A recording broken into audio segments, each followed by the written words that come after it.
The Idiots, a story by Joseph Conrad. We were driving along the road from Treguier to Cavander. We passed at a smart trot between the hedges, topping an earth wall on each side of the road. Then at the foot of the steep ascent before Pluma, the horse dropped into a walk, and the driver jumped down heavily from the box. He flicked his whip and climbed the incline, stepping clumsily uphill by the side of the carriage, one hand on the footboard, his eyes on the ground. After a while he lifted his head, pointed up the road with the end of the whip, and said, "The idiot!" The sun was shining violently upon the undulating surface of the land. The rises were topped by clumps of meagre trees, with their branches showing high on the sky as if they had been perched upon stilts. The small fields, cut up by hedges and stone walls that zigzagged over the slopes, lay in rectangular patches of vivid greens and yellows, resembling the unskilful daubs of a naive picture. And the landscape was divided in two by the white streak of a road stretching in long loops far away, like a river of dust crawling out of the hills on its way to the sea. "Here he is," said the driver again. In the long grass bordering the road, a face glided past the carriage at the level of the wheels as we drove slowly by. The imbecile face was red, and the bullet head, with close-cropped hair, seemed to lie alone, its chin in the dust. The body was lost in the bushes growing thick along the bottom of the deep ditch. It was a boy's face. He might have been 16, judging from the size, perhaps less, perhaps more. Such creatures are forgotten by time and live untouched by years, till death gathers them up into its compassionate bosom, the faithful death that never forgets in the press of work the most insignificant of its children. "Ah, there's another," said the man, with a certain satisfaction in his tone, as if he had caught sight of something expected. There was another. That one stood nearly in the middle of the road, in the blaze of sunshine at the end of his own short shadow. And he stood with hands pushed into the opposite sleeves of his long coat, his head sunk between the shoulders, all hunched up in the flood of heat. From a distance, he had the aspect of one suffering from intense cold. "Those are twins," explained the driver. The idiot shuffled 2 paces out of the way and looked at us over his shoulder when we brushed past him. The glance was unseeing and staring, a fascinated glance, but he did not turn to look after us. Probably the image passed before the eyes without leaving any trace on the misshapen brain of the creature. When we had topped the ascent, I looked over the hood. He stood in the road just where we had left him.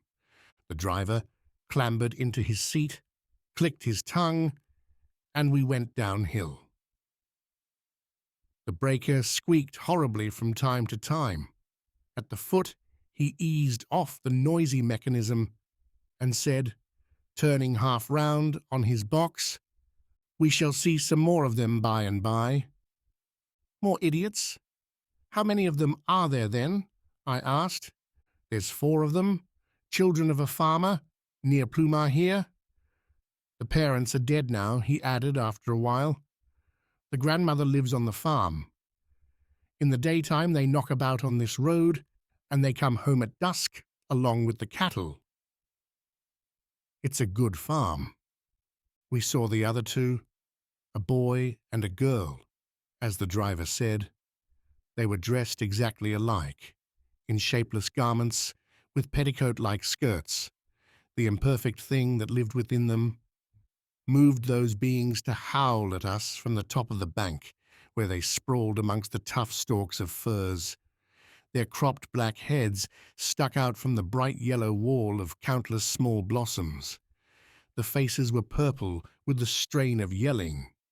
The voices sounded blank and cracked, like a mechanical imitation of old people's voices, and suddenly ceased when we turned into a lane. I saw them many times in my wandering about the country. They lived on that road, drifting along its length here and there, according to the inexplicable impulses of their monstrous darkness. They were an offence to the sunshine, a reproach to empty heaven, a blight on the concentrated and purposeful vigour of the wild landscape. In time, the story of their parents shaped itself before me out of the listless answers to my questions, out of the indifferent words heard in wayside inns or on the very road those idiots haunted. Some of it was told by an emaciated and sceptical old fellow with a tremendous whip, while we trudged together over the sands by the side of a two-wheeled cart loaded with dripping seaweed.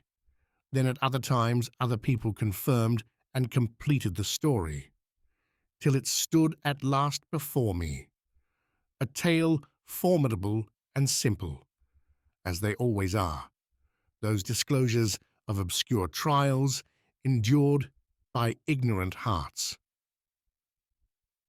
When he returned from his military service, Jean-Pierre Bacadou found the old people very much aged. He remarked with pain that the work of the farm was not satisfactorily done. The father had not the energy of old days. The hands did not feel over them the eye of the master. Jean-Pierre noted with sorrow that the heap of manure in the courtyard before the only entrance to the house was not so large as it should have been.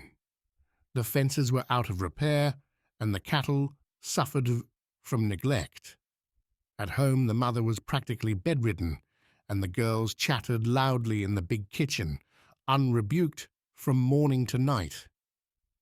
He said to himself, "We must change all this." He talked the matter over with his father one evening when the rays of the setting sun entering the yard between the outhouses ruled the heavy shadows with luminous streaks. Over the manure heap floated a mist, opal-tinted and odorous, and the marauding hens would stop in their scratching to examine with a sudden glance of their round eye. The two men, both lean and tall, talking in hoarse tones.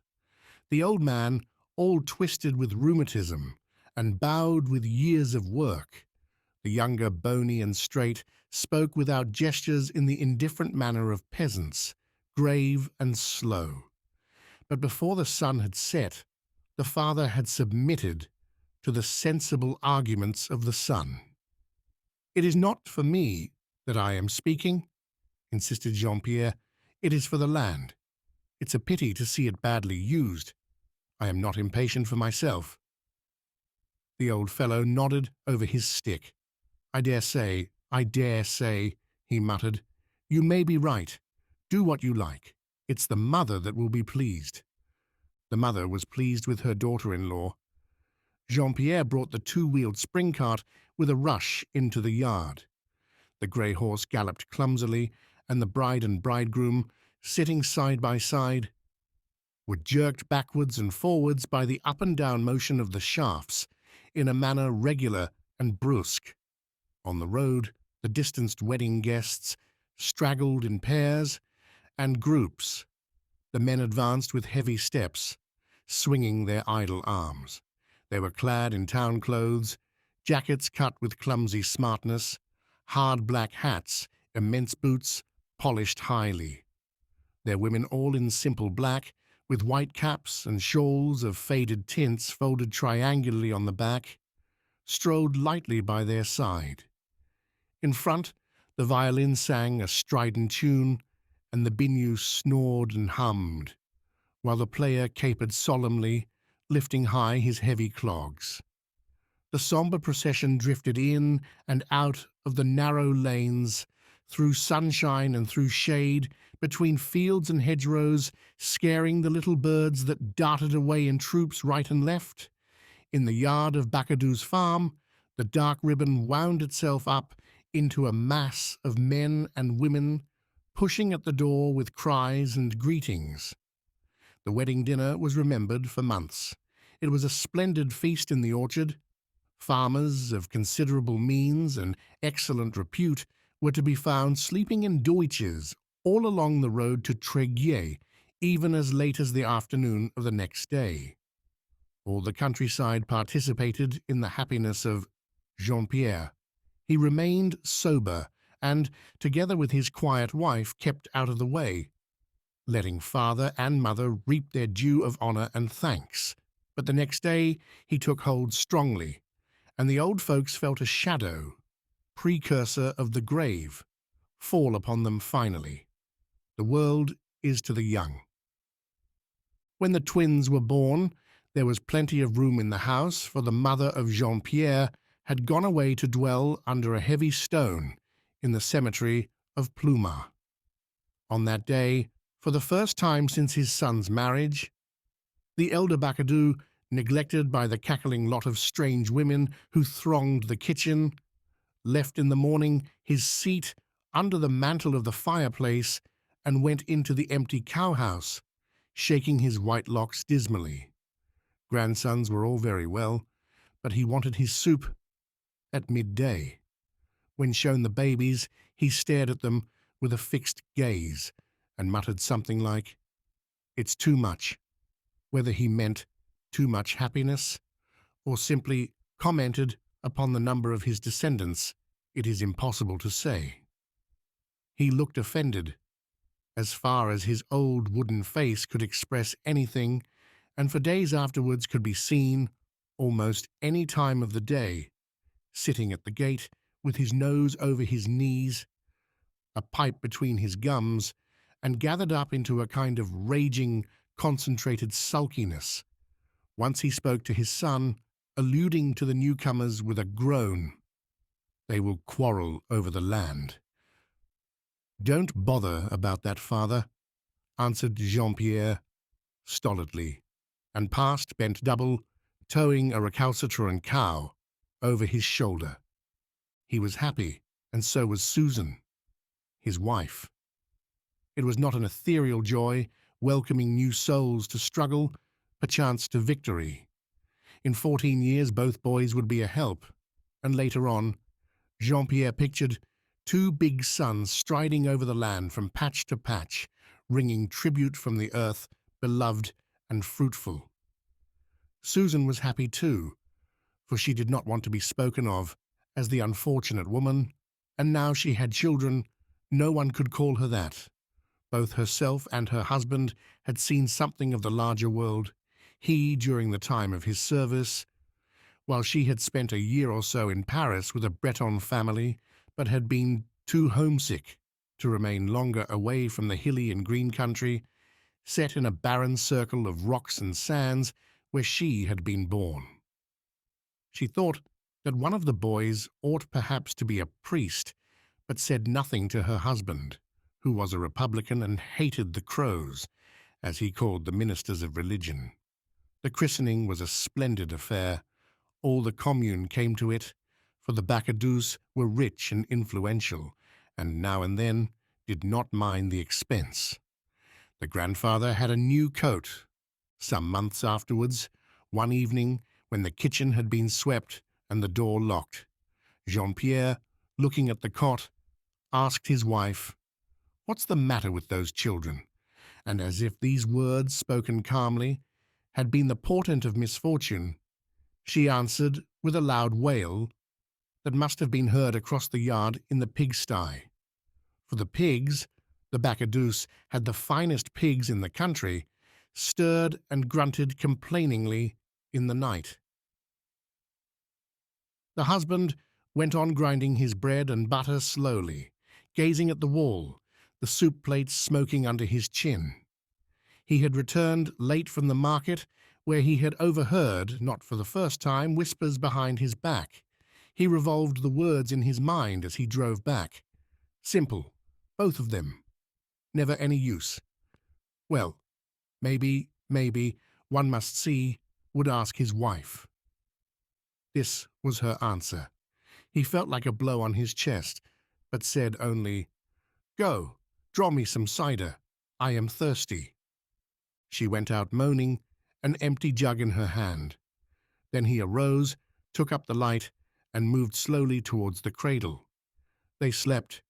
He looked at them sideways, finished his mouthful there, went back heavily, and sat down before his plate. When his wife returned, he never looked up, but swallowed a couple of spoonfuls noisily and remarked in a dull manner, "When they sleep, they are like other people's children." She sat down suddenly on a stool nearby and shook with a silent tempest of sobs, unable to speak. He finished his meal and remained idly thrown back in his chair, his eyes lost amongst the black rafters of the ceiling. Before him, the tallow candle flared red and straight, sending up a slender thread of smoke. The light lay on the rough, sunburnt skin of his throat. The sunk cheeks were like patches of darkness, and his aspect was mournfully stolid, as if he had ruminated, with difficulty, endless ideas. Then he said, deliberately, "We must see. Consult people. Don't cry. They won't all be like that. Surely, we must sleep now." After the third child, also a boy, was born, Jean-Pierre went about his work with tense hopefulness. His lips seemed more narrow, more tightly compressed than before, as if for fear of letting the earth he tilled hear the voice of hope that murmured within his breast. He watched the child stepping up to the cot with a heavy clang of sabots on the stone floor, and glanced in along his shoulder with that indifference which is like a deformity of peasant humanity. Like the earth they master and serve, those men, slow of eye and speech, do not show the inner fire, so that at last it becomes a question with them as with the earth what there is in the core: heat, violence, a force mysterious and terrible, or nothing but a clod, a mass fertile and inert, cold and unfeeling, ready to bear a crop of plants that sustain life or give death. The mother watched with other eyes, listened with otherwise expectant ears. Under the high-hanging shelves, supporting great sides of bacon overhead, her body was busy by the great fireplace, attentive to the pot swinging on iron gallows, scrubbing the long table where the field hands would sit down directly to their evening meal.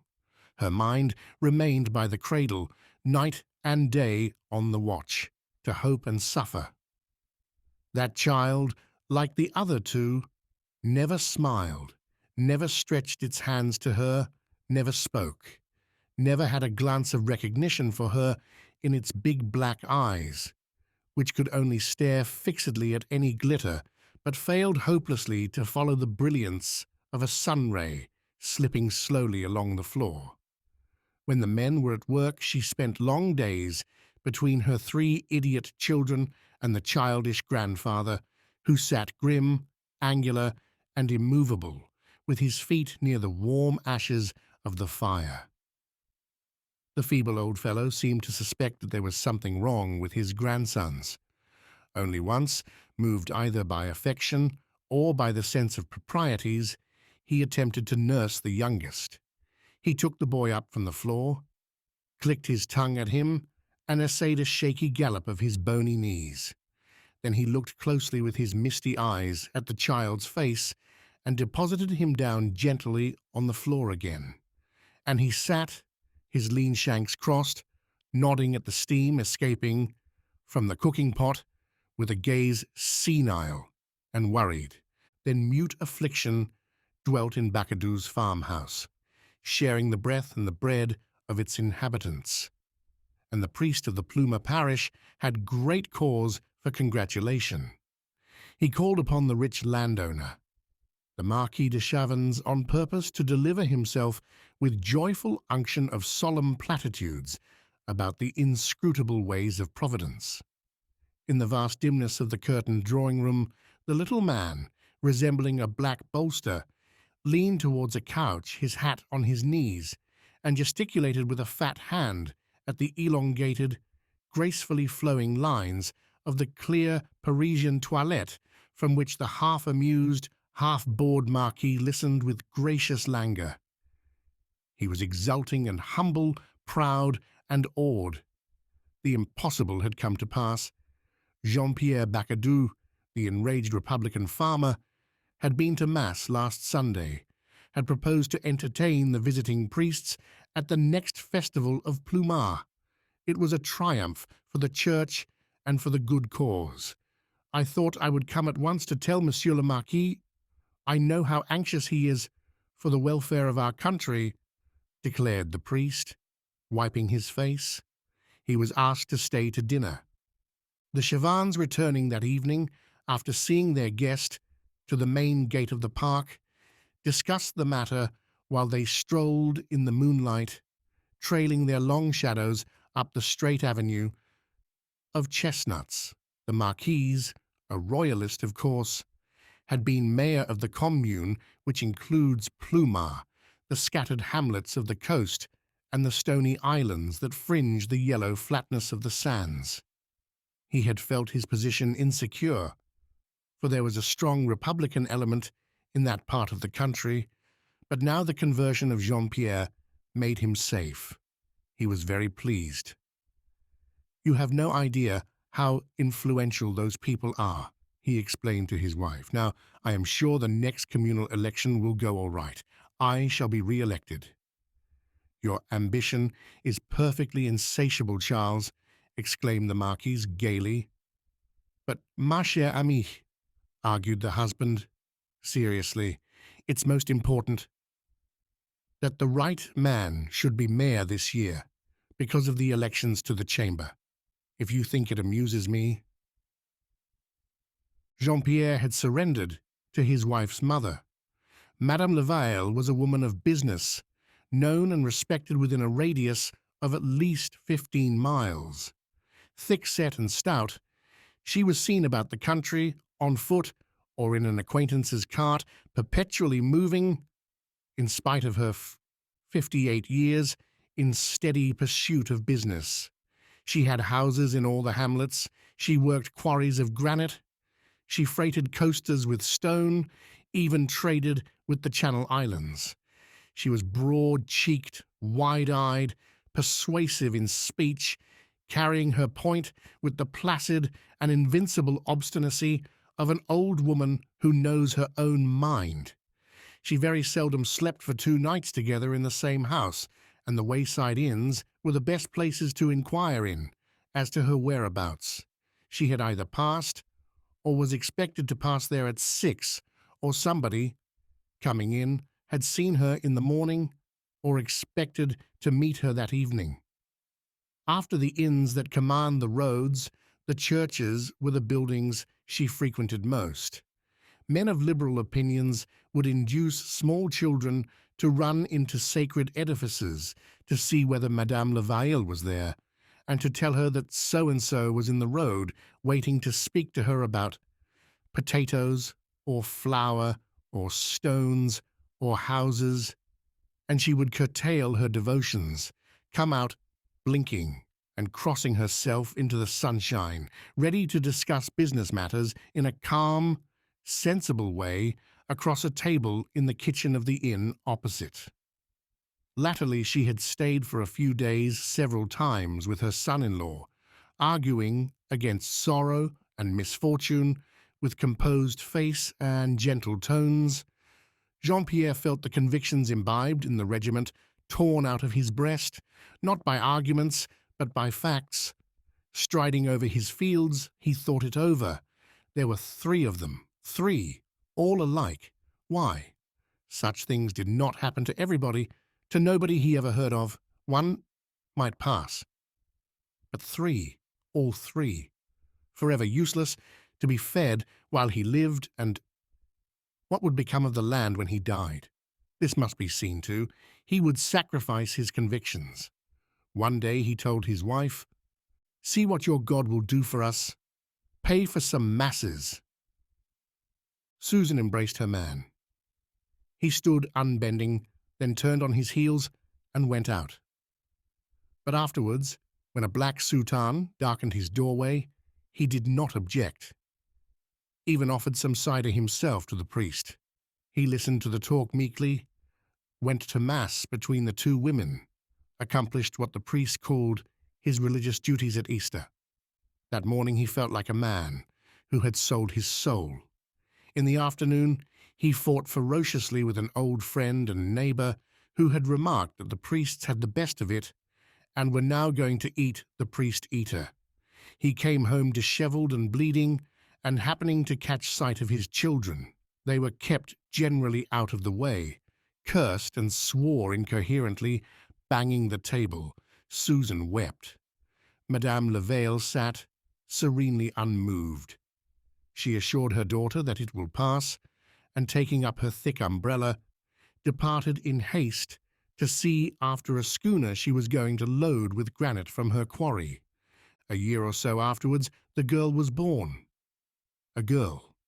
Jean-Pierre heard of it in the fields, and was so upset by the news that he sat down on the boundary wall and remained there till the evening, instead of going home as he was urged to do. A girl. He felt half cheated. However, when he got home, he was partly reconciled to his fate. One could marry her to a good fellow, not to a good-for-nothing, but to a fellow with some understanding and a good pair of arms. Besides, the next may be a boy, he thought. Of course they would be all right. His new credulity knew of no doubt. The ill luck was broken. He spoke cheerily to his wife. She was also hopeful. 3 priests came to that christening, and Madame Levail was godmother. The child turned out an idiot too. Then on market days, Jean-Pierre was seen bargaining bitterly, quarrelsome and greedy, then getting drunk with taciturn earnestness, then driving home in the dusk, at a rate fit for a wedding, but with a face gloomy enough for a funeral. Sometimes he would insist on his wife coming with him, and they would drive in the early morning, shaking side by side on the narrow seat above the helpless pig that, with tied legs, grunted a melancholy sigh at every rut. The morning drives were silent, but in the evening, coming home, Jean-Pierre, tipsy, was viciously muttering and growled at the confounded woman who could not rear children that were like anybody else's. Susan, holding on against the erratic swayings of the cart, pretended not to hear. Once, as they were driving through Pluma, some obscure and drunken impulse caused him to pull up sharply opposite the church. The moon swam amongst light white clouds. The tombstones gleamed pale under the fretted shadows of the trees in the churchyard. Even the village dogs slept, only the nightingales, awake, spun out the thrill of their song above the silence of graves. Jean-Pierre said thickly to his wife, "What do you think is there?" He pointed his whip at the tower, in which the big dial of the clock appeared high in the moonlight like a pallid face without eyes, and getting out carefully, fell down at once by the wheel. He picked himself up and climbed one by one the few steps to the iron gate of the churchyard. He put his face to the bars and called out indistinctly, "Hey there, come out." "Jean, return, return," entreated his wife in low tones. He took no notice and seemed to wait there. The song of nightingales beat on all sides against the high walls of the church and flowed back between stone crosses and flat grey slabs engraved with words of hope and sorrow. "Hey, come out," shouted Jean-Pierre loudly. The nightingales ceased to sing. "Nobody?" went on Jean-Pierre. "Nobody there. A swindle of the crows, that's what this is. Nobody anywhere. I despise it. Allez, hoop!" He shook the gate with all his strength, and the iron bars rattled with a frightful clanging, like a chain dragged over stone steps. A dog nearby barked hurriedly. Jean-Pierre staggered back, and after 3 successive dashes got into his cart. Susan sat very quiet and still. He said to her with drunken severity, "See, nobody. I've been made a fool. Malheur. Somebody will pay for it. The next one I see near the house I will lay my whip on the black spine. I will. I don't want him in there. He only helps the carrion crows to rob poor folk. I am a man. We will see if I can't have children like anybody else. Now you mind. They won't be all we see." She burst out through the fingers that hid her face. "Don't say that, Jean. Don't say that, my man." He struck her a swinging blow on the head with the back of his hand and knocked her into the bottom of the cart, where she crouched, thrown about lamentably by every jolt.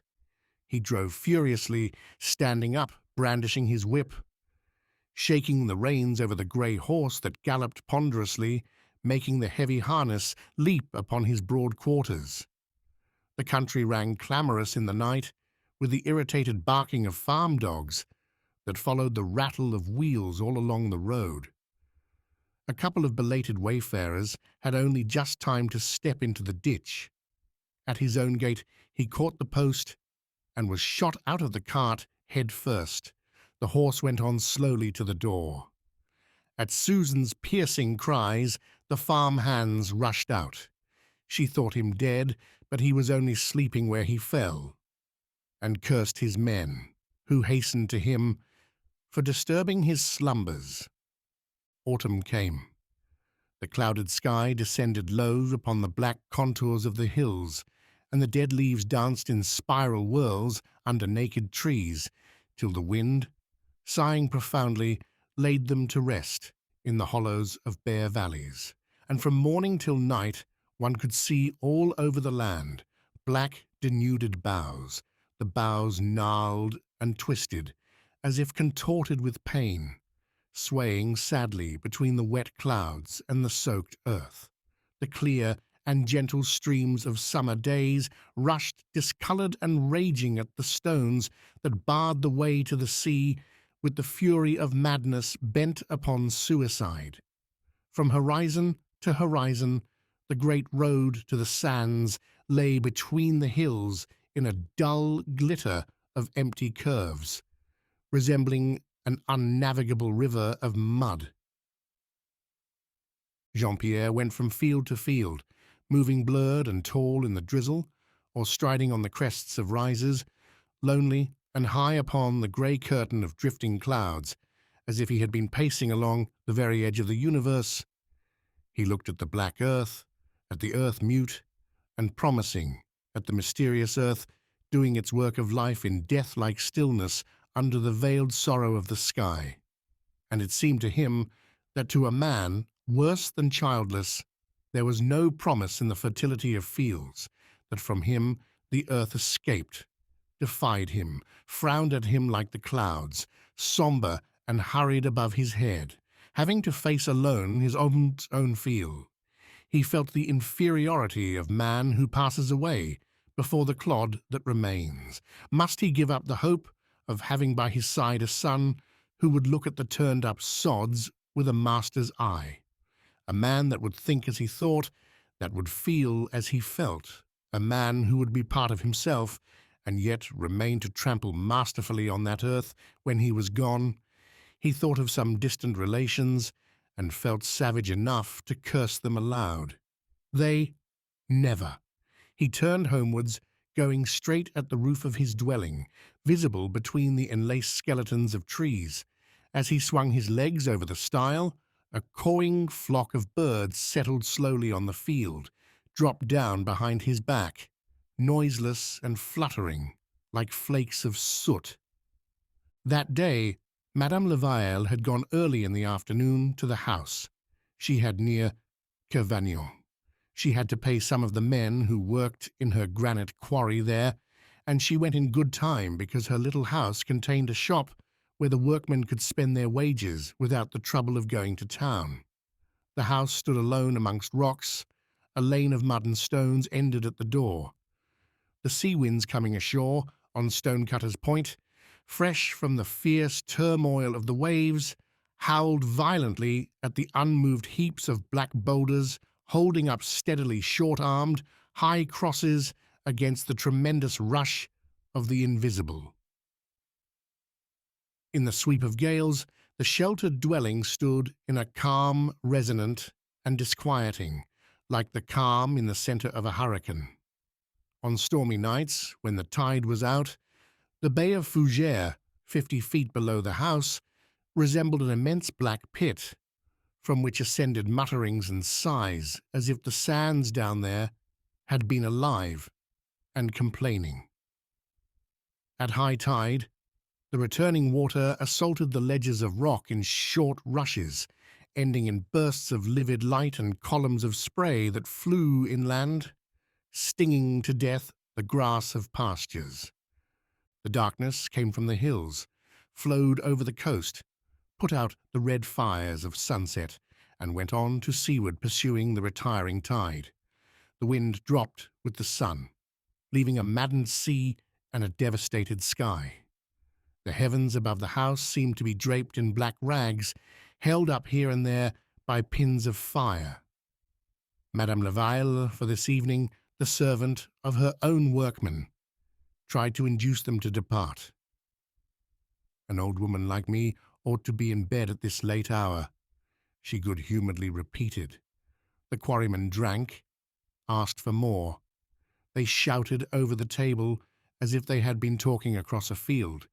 At one end, 4 of them played cards, banging the wood with their hard knuckles and swearing at every lead. One sat with a lost gaze, humming a bar of some song which he repeated endlessly. 2 others, in a corner, were quarrelling confidentially and fiercely over some woman, looking close into one another's eyes as if they had wanted to tear them out, but speaking in whispers that promised violence and murder, discreetly, in a venomous sibilation of subdued words. The atmosphere in there was thick enough to slice with a knife. 3 candles burning about the long room glowed red and dull, like sparks expiring in ashes. The slight click of the iron latch was at that late hour as unexpected and startling as a thunderclap. Madame Levaille put down a bottle she held above a liqueur glass. The players turned their heads. The whispered quarrel ceased. Only the singer, after darting a glance at the door, went on humming with a stolid face. Susan appeared in the doorway, stepped in, flung the door to, and put her back against it, saying half aloud, "Mother." Madame Levaille, taking up the bottle again, said calmly, "Here you are, my girl. What a state you are in." The neck of the bottle rang on the rim of the glass, for the old woman was startled, and the idea that the farm had caught fire had entered her head. She could think of no other cause for her daughter's appearance. Susan, soaked and muddy, stared the whole length of the room towards the men at the far end. Her mother asked, "What has happened? God guard us from misfortune." Susan moved her lips. No sound came. Madame Levaille stepped up to her daughter, took her by the arm, looked into her face. "In God's name," she said shakily, "what's the matter? You have been rolling in mud. Why did you come? Where's Jean?" The men had all got up and approached slowly, staring with dull surprise. Madame Levaille jerked her daughter away from the door, swung her round upon a seat close to the wall. Then she turned fiercely to the men. "Enough of this. Out you go. You others, I close." One of them observed, looking down at Susan, collapsed on the seat. She is, one may say, half dead. Madame Levaille flung the door open. "Get out! March!" she cried, shaking nervously. They dropped out into the night, laughing stupidly. Outside, the 2 Lotharios broke out into loud shouts. The others tried to soothe them, all talking at once. The noise went away up the lane with the men, who staggered together in a tight knot, remonstrating with one another foolishly. "Speak, Susan. What is it? Speak!" entreated Madame Levaille, as soon as the door was shut.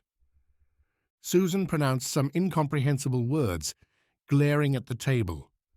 The old woman clapped her hands above her head, let them drop, and stood looking at her daughter with disconsolate eyes. Her husband had been deranged in his head for a few years before he died, and now she began to suspect her daughter was going mad. She asked, pressingly, "Does Jean know where you are? Where is Jean?" "He knows. He is dead." "What?" cried the old woman. She came up near, and peering at her daughter, repeated 3 times, "What do you say? What do you say? What do you say?" Susan sat dry-eyed and stony before Madame Levay, who contemplated her, feeling a strange sense of inexplicable horror creep into the silence of the house. She had hardly realized the news, further than to understand that she had been brought in one short moment face to face with something unexpected and final. It did not even occur to her to ask for any explanation.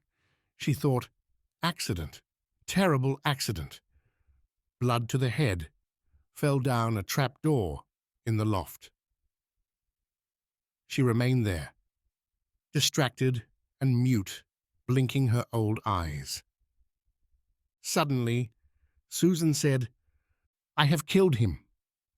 For a moment, the mother stood still, almost unbreathing, but with composed face. The next second, she burst out into a shout, "You miserable mad woman! They will cut your neck." She fancied the gendarmes entering the house, saying to her, "We want your daughter. Give her up." The gendarmes with the severe, hard faces of men on duty.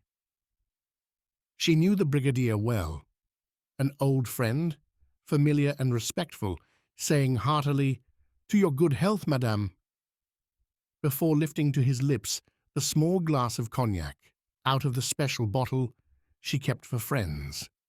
And now she was losing her head. She rushed here and there, as if looking for something urgently needed, gave that up, stood stock still in the middle of the room, and screamed at her daughter. "Why? Say, say, why?" The other seemed to leap out of her strange apathy. "Do you think I am made of stone?"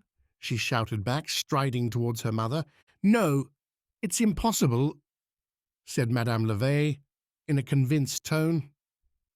"You go and see, mother," retorted Susan, looking at her with blazing eyes. "There's no money in heaven, no justice. No. I did not know. Do you think I have no heart?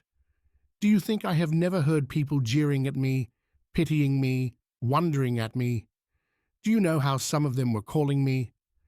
The mother of idiots, that was my nickname. And my children never would know me, never speak to me. They would know nothing, neither men nor God. Haven't I prayed? But the mother of God herself would not hear me. A mother who is accursed. I, or the man who is dead? Tell me. I took care of myself. Do you think I would defy the anger of God and have my house full of those things that are worse than animals, who know the hand that feeds them, who blasphemed in the night at the very church door? Was it I? I only wept and prayed for mercy. And I feel the curse at every moment of the day. I see it round me from morning to night. I've got to keep them alive, to take care of my misfortune and shame. And he would come. I begged him and heaven for mercy. No? Then we shall see. He came this evening. I thought to myself, ah, again.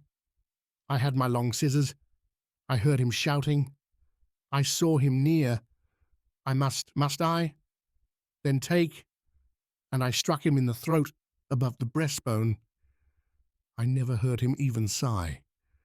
I left him standing. It was a minute ago. How did I come here? Madame Levay shivered. A wave of cold ran down her back, down her fat arms under her tight sleeves, made her stamp gently where she stood. Quivers ran over the broad cheeks, across the thin lips, ran amongst the wrinkles at the corners of her steady old eyes. She stammered, "You wicked woman, You disgrace me. But there, you always resembled your father. What do you think will become of you? In the other world? In this? Oh, misery! She was very hot now. She felt burning inside. She wrung her perspiring hands and suddenly, starting in great haste, began to look for her big shawl and umbrella, feverishly, never once glancing at her daughter, who stood in the middle of the room, following her with a gaze distracted and cold. "Nothing worse than in this," said Susan. Her mother, umbrella in hand and trailing the shawl over the floor, groaned profoundly. "I must go to the priest," she burst out passionately. "I do not know whether you even speak the truth. You are a horrible woman. They will find you anywhere. You may stay here or go. There is no room for you in this world." Ready now to depart, she yet wandered aimlessly about the room, putting the bottles on the shelf, trying to fit with trembling hands the covers on cardboard boxes. Whenever the real sense of what she had heard emerged for a second from the haze of her thoughts, she would fancy that something had exploded in her brain without, unfortunately, bursting her head to pieces, which would have been a relief. She blew the candles out one by one without knowing it, and was horribly startled by the darkness. She fell on a bench and began to whimper. After a while she ceased and sat listening to the breathing of her daughter, whom she could hardly see, still and upright, giving no other sign of life. She was becoming old rapidly at last. During those minutes, she spoke in tones unsteady, cut about by the rattle of teeth, like one shaken by a deadly cold fit of ague. "I wish you had died little. I will never dare to show my old head in the sunshine again. There are worse misfortunes than idiot children. I wish you had been born to me simple, like your own."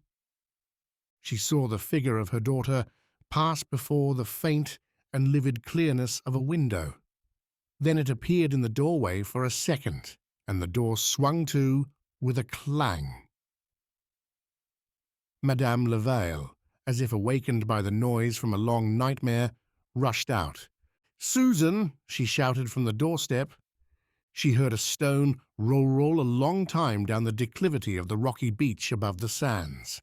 She stepped forward cautiously, one hand on the wall of the house, and peered down into the smooth darkness of the empty bay. Once again she cried, "Susan, you will kill yourself there." The stone had taken its last leap in the dark, and she heard nothing now. A sudden thought seemed to strangle her, and she called no more. She turned her back upon the black silence of the pit and went up the lane towards Pluma, stumbling along with sombre determination, as if she had started on a desperate journey that would last perhaps to the end of her life. A sullen and periodic clamour of waves rolling over reefs followed her far inland, between the high hedges sheltering the gloomy solitude of the fields. Susan had run out, swerving sharp to the left at the door, and on the edge of the slope crouched down behind a boulder. A dislodged stone went on downwards, rattling as it leapt. When Madame Levaille called out, Susan could have, by stretching her hand, touched her mother's skirt had she had the courage to move a limb. She saw the old woman go away, and she remained still, closing her eyes and pressing her side to the hard and rugged surface of the rock. After a while, a familiar face with fixed eyes and an open mouth became visible in the intense obscurity amongst the boulders. She uttered a low cry and stood up. The face vanished, leaving her to gasp and shiver alone in the wilderness of stone heaps. But as soon as she had crouched down again to rest, with her head against the rock, the face returned, came very near, appeared eager to finish the speech that had been cut short by death only a moment ago. She scrambled quickly to her feet and said, "Go away, or I will do it again." The thing wavered, swung to the right, to the left. She moved this way and that, stepped back, fancied herself screaming at it, and was appalled by the unbroken stillness of the night. She tottered on the brink, felt the steep declivity under her feet, and rushed down blindly to save herself from a headlong fall. The shingle seemed to wake up. The pebbles began to roll before her, pursued her from above, raced down with her on both sides, rolling past with an increasing clatter. In the peace of the night, the noise grew, deepening to a rumour, continuous and violent, as if the whole semicircle of the stony beach had started to tumble down into the bay. Susan's feet hardly touched the slope that seemed to run down with her. At the bottom she stumbled, shot forward, throwing her arms out, and fell heavily. She jumped up at once and turned swiftly to look back, her clenched hands full of sand she had clutched in her fall. The face was there, keeping its distance, visible in its own sheen that made a pale stain in the night. She shouted, "Go away!" She shouted at it with pain, with fear, with all the rage of that useless stab that could not keep him quiet, keep him out of her sight. What did he want now? He was dead. Dead men have no children. Would he never leave her alone? She shrieked at it, waved her outstretched hands. She seemed to feel the breath of parted lips, and with a long cry of discouragement fled across the level bottom of the bay. She ran lightly, unaware of any effort of her body. High sharp rocks that, when the bay is full, show above the glittering plain of blue water like pointed towers of submerged churches, glided past her, rushing to the land at a tremendous pace. To the left, in the distance, she could see something shining, a broad disk of light in which narrow shadows pivoted round the centre like the spokes of a wheel. She heard a voice calling, "Hey there!" and answered with a wild scream. So he could call yet. He was calling after her to stop. Never. She tore through the night, past the startled group of seaweed gatherers who stood round their lantern paralysed with fear at the unearthly screech coming from that fleeing shadow. The men leaned on their pitchforks, staring fearfully. A woman fell on her knees and, crossing herself, began to pray aloud. A little girl with her ragged skirt, full of slimy seaweed, began to sob despairingly, lugging her soaked burden close to the man who carried the light. Somebody said, "The thing ran out towards the sea." Another voice exclaimed, "And the sea is coming back. Look at the spreading puddles. Do you hear, you woman? There, get up." Several voices cried together, "Yes, let us be off. Let the accursed thing go to the sea." They moved on, keeping close round the light. Suddenly a man swore loudly. He would go and see what was the matter.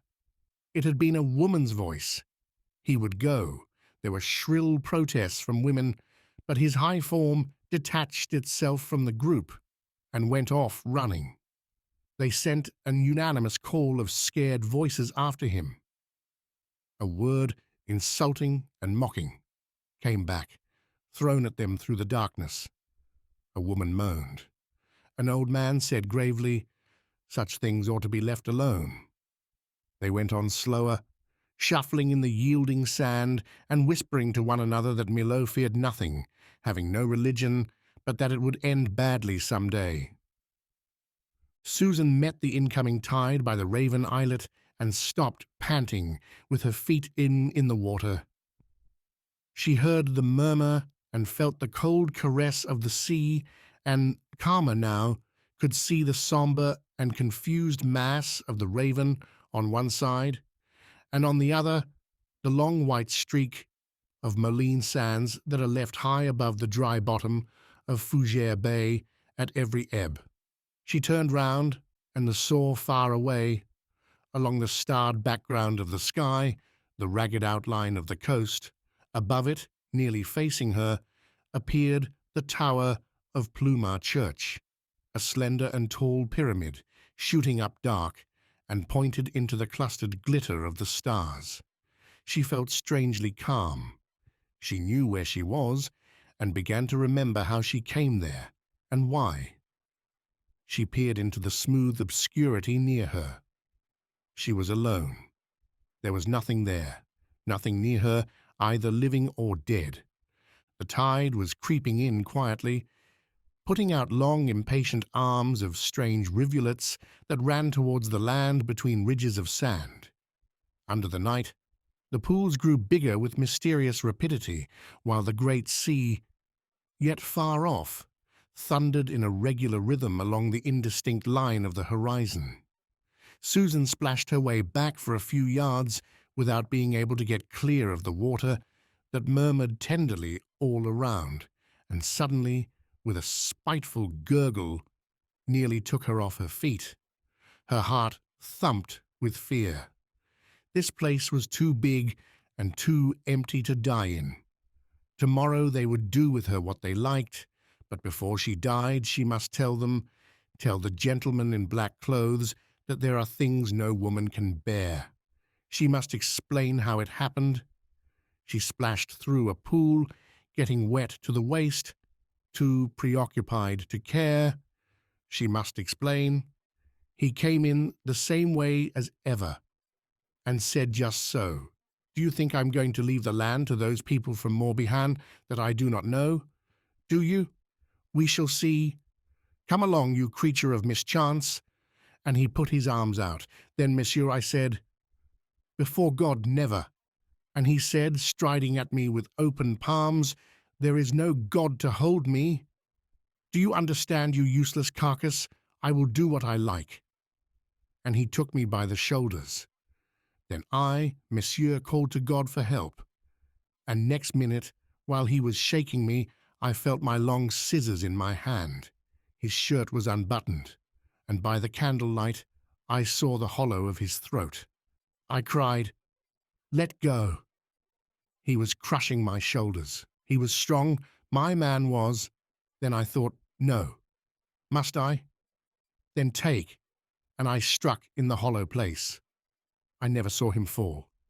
The old father never turned his head. He is deaf and childish, gentlemen. Nobody saw him fall. I ran out. Nobody saw. She had been scrambling amongst the boulders of the Raven, and now found herself, all out of breath, standing amongst the heavy shadows of the rocky islet. The Raven is connected with the mainland by a natural pier of immense and slippery stones.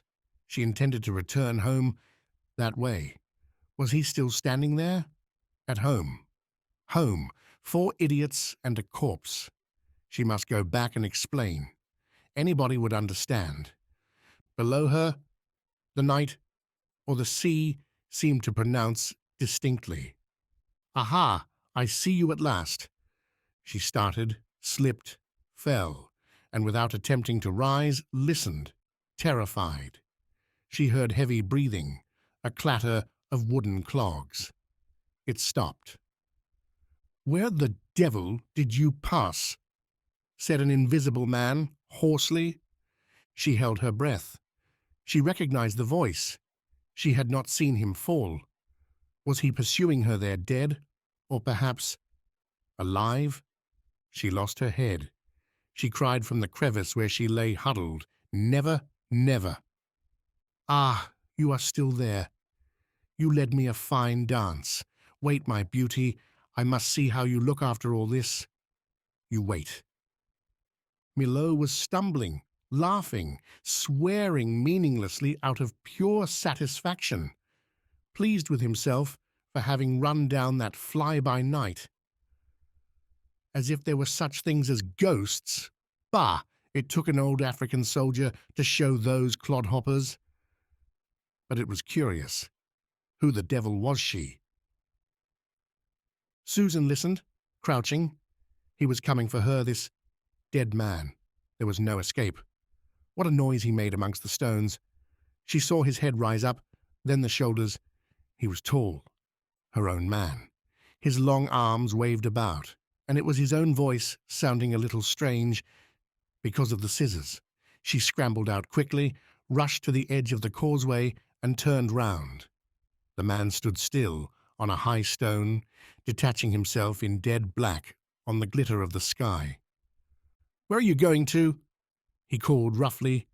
She answered, "Home," and watched him intensely.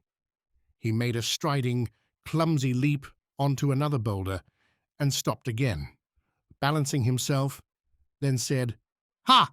Ha! Well, I am going with you. It's the least I can do. Ha! Ha! Ha!"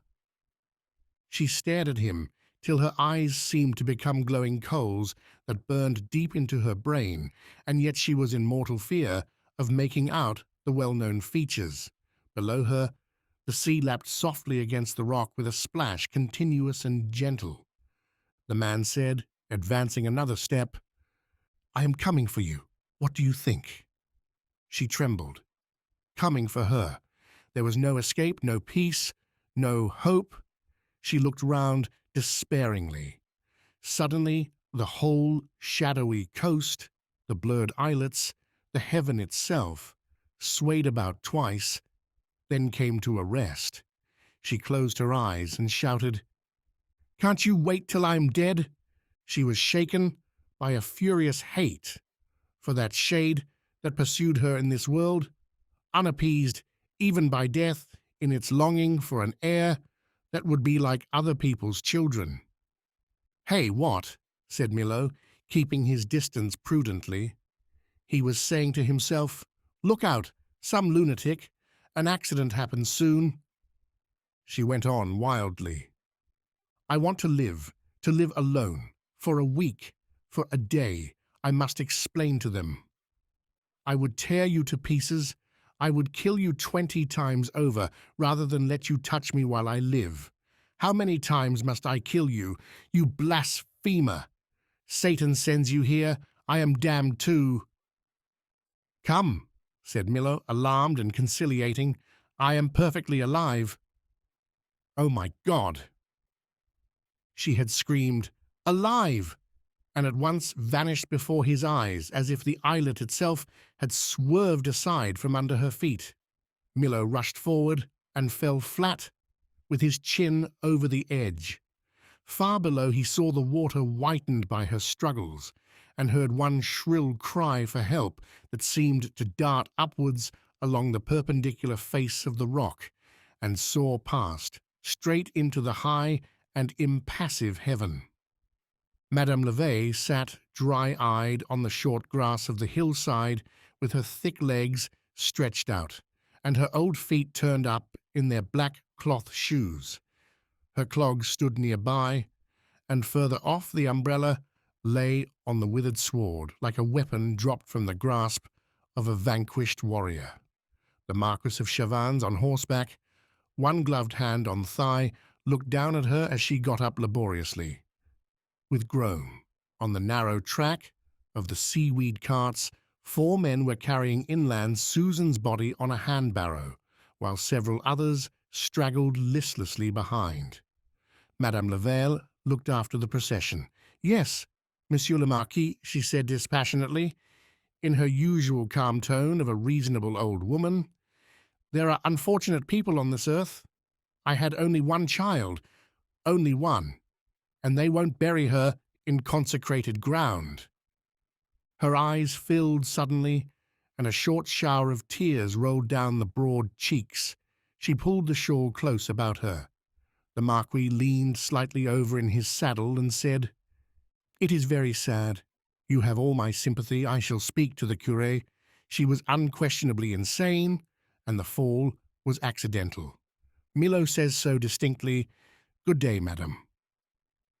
And he trotted off, thinking to himself, "I must get this old woman appointed guardian of those idiots and administrator of the farm.